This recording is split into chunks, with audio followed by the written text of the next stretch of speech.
السلام علیکم space time line میں خوش آمدید۔ آج ہم دنیا کے سرفہرست زرعی ممالک کے بارے میں بات کریں گے۔ دوستو، زرع ممالک کی فہرست میں چین پہلے نمبر پہ آتا ہے۔ چین کے پاس قابل کاشت زمین کا 7% ہے اور اس سے وہ دنیا کی 22% آبادی کا پیٹ پالتے ہیں۔ کاشتکاری کی پالیسیوں اور ٹیکنالوجیز کو اپ گریڈ کرنے نے چین کو بڑے وقت میں خود کفالت اور ترقی کا باعث بنا۔ چین کی اعلیٰ اقتصادی منصوبہ بندی کا ادارہ خبردار کرتا ہے کہ اسے برقرار رکھنا مشکل ہوگا۔ چین کی زمین زراعت کے لیے بہت زیادہ کام کرتی ہے۔ چین میں سبزیاں سڑکوں پر اور کئی عمارتوں کی دیواروں پر لگائی جاتی ہے۔ 1949 میں چین ہار گیا۔ اس کی قابل کاشت زمین اور اب چین کی صرف 10% سے 15% زمین زراعت کے لیے کافی ہے۔ چین میں 5,45,960 مربع کلومیٹر زمین سیراب ہوتی ہے۔ چین دنیا کا سب سے بڑا چاول پیدا کرنے والا ملک ہے۔ اس سے انہوں نے سویابین، کاولیانگ، سورگم، گندم، باجرا اور مکئی پیدا کی۔ یونائٹڈ اسٹیٹ امریکہ اپنی زرعی سائنس کے لیے جانا جاتا ہے اور دنیا میں کچھ جدید زرعی ٹیکنالوجی فراہم کرتا ہے۔ یہ زراعت کے شعبے میں بہت سے ممالک کے لیے ایک رول ماڈل ثابت ہوتا ہے اور اس کی زراعت بڑھتی ہوئی شرحوں کے ساتھ مسلسل ترقی کر رہی ہے۔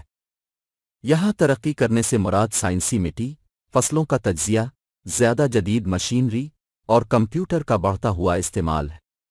مختصرا ہم کہہ سکتے ہیں کہ امریکہ زرعی ٹیکنالوجی میں بہترین ملک ہے۔ اس میں 1990 کے بعد زراعت میں ہر سال 5% اضافہ ہوا۔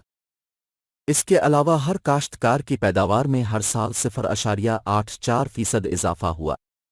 امریکہ سب سے زیادہ لکڑی پیدا کرتا ہے۔ ملک کے تقریباً 70% جنگلات باضابطہ طور پر ملکیت میں ہیں، جن کی باؤنڈ لاگنگ کی اجازت ہے۔ امریکہ زرعی اجناس کا خالص برآمد کنندہ ہے۔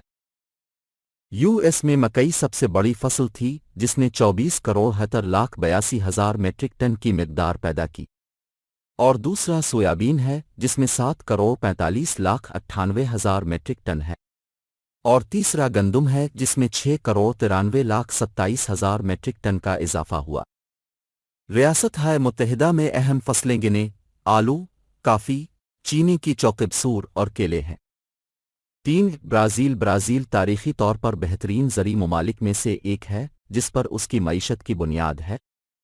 برازیل میں کل زمین کا تقریباً 41% حصہ زراعت پر قابض ہے۔ اس کی پوری زمین 2.1 بلین ایکڑ ہے اور برازیل میں تقریباً 867.4 ملین ایکڑ رقبہ پر کاشتکاری کا قبضہ ہے۔ ملک کی ابتدائی پیداوار کی ترجیح گنے پر تھی۔ برازیل کے باشندوں نے تقریباً 12,000 سال پہلے کاشتکاری شروع کی، جس میں بہت سی فصلیں جن میں شکرقندی، مکئی، مونگ پھلی، تمباکو اور بہت سی فصلیں شامل ہیں۔ گنے کی پیداوار میں برازیل عالمی رہنما ہے اور یہ ہر سال 600 ملین سے زیادہ ٹن پیدا کرتا ہے۔ برازیل دنیا میں سویابین پیدا کرنے والا دوسرا بڑا ملک ہے اور دنیا بھر میں یہ پھلیاں بڑی مقدار میں استعمال ہوتی ہیں۔ برازیل دنیا میں کافی، بیف، ایتھنول اور سویابین کا سب سے بڑا برآمد کنندہ ہے۔ برازیل کا تقریباً 7% رقبہ فصل کی پیداوار کے لیے استعمال ہوتا ہے، جس میں سویابین بھی شامل ہے۔ انڈیا ہندوستانی زراعت ہندوستانیوں کو تقریباً 58% ذریعہ معاش فراہم کرتی ہے۔ حالیہ اعداد و شمار میں زراعت نصف آبادی کے لیے آمدنی کا بنیادی ذریعہ ہے، جس نے ان کے GDP میں 17% سے 18% کا حصہ ڈالا ہے، اور ہندوستانی دنیا میں زیادہ تر پھلوں کا سب سے بڑا پروڈیوسر ہے، جس میں کیلا، امرود، آم، لیمو، پپیتا اور چنے سمیت سبزیاں شامل ہیں۔ ہندوستان نے مسالے بھی تیار کیے جن میں ادرک، کالی مرچ اور مرچ شامل ہیں۔ ہندوستان دودھ کی پیداوار میں پہلے، خشک میوہ جات میں دوسرے، مچھلی کی پیداوار میں تیسرے، انڈے کی پیداوار میں چوتھے اور پولٹری کی پیداوار میں دنیا بھر میں 5ویں نمبر پر ہے۔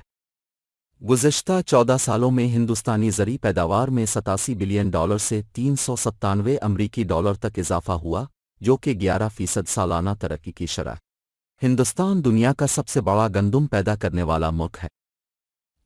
روس میں چقندر، گندم اور آلو کی پیداوار کے لیے 13% زرعی زمینوں پر قبضہ کر لیا گیا۔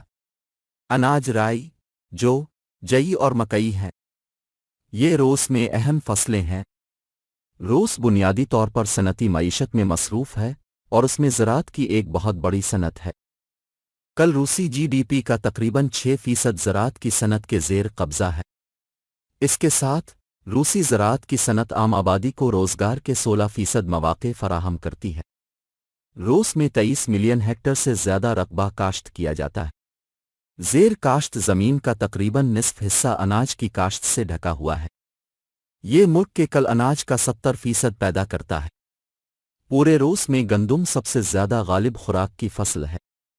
اس کے ساتھ حالیہ برسوں میں چقندر کی پیداوار میں شاندار اضافہ ہوا ہے۔